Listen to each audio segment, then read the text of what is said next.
ছিল 12 সেপ্টেম্বর আমার বার্থডে কেকটা বানিয়েছিল আমারই এক ছোটবেলার বান্ধবী। আর এই বাদ বাকি ডেকোরেশনের পুরোপুরি ক্রেডিট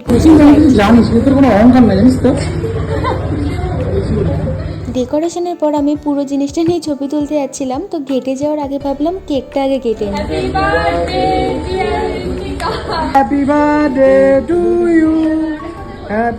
কেক কাটিং এর পর কেকের সব প্রজাপতিগুলো হেরা আমার গালে চিপকে দিচ্ছে, কি অবস্থা ভাবো।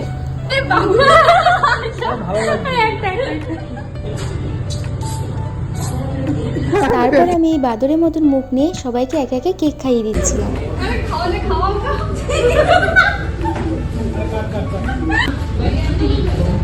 এইটার জন্য অনেকক্ষণ অপেক্ষা করেছিল রে, খাওয়াই যাবে এইটার জন্য খাইয়ে নিলি তুই? এবার খাই না, এটা বুঝতাম। কিন্তু সবাই আমার হাতে এক এক করে গিফটগুলো খুলে দিচ্ছিল।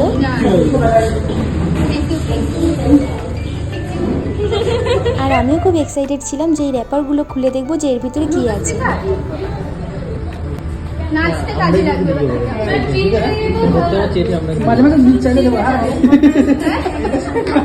আর থ্যাংক ইউ সবাইকে, আমার তো এই গিফটগুলো সত্যি খুব পছন্দ হয়েছে।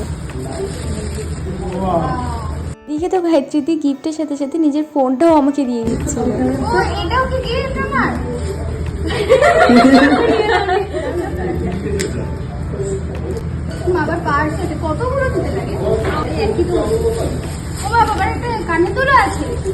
দেন তো গিফট আনবক্সিং এর পর আমাদের খাবারও চলে এসেছে।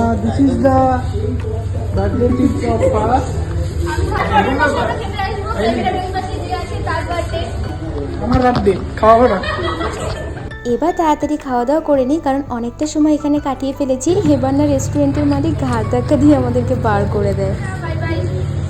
এসেছিলাম তো খালি হাতে, আর এদিকে রেস্টুরেন্ট থেকে বেরাচ্ছি এক প্যাকেট গিফট নিয়ে। না না, এখানেই শেষ হয়নি, রেস্টুরেন্ট থেকে বেরিয়ে যাচ্ছি তো কি হয়েছে, এরপরেও আমরা রাস্তার মধ্যে পাগলামি শুরু করেছিলাম। আমার দিনটা এত সুন্দর করে কাটানোর জন্য সবশেষে আমি থ্যাংক ইউ জানাই আমার স্পেশাল ওয়ানকে।